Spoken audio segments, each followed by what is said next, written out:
Sus că n-am încheiat să te gona, Roxano, lasă să sare mamă pe tine. Lasă-le pe alea, mamă, că e mai bine. Păi, lasă aurul pe tine, Roxano. Da. Lasă alea, mamă, mai bine. Tot de gona ca te cana. Pune alea înapoi, mai bine. Da? Așa faci. Mergeți fără până nu vă mai supărați.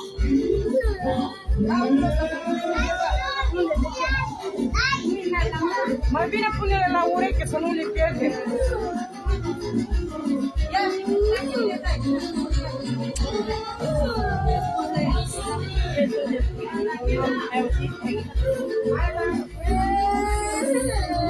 Gata, tu ce vrei să faci? N-ai mamă, n-ai tată? Puteți-vă la ei acolo. Da, e că...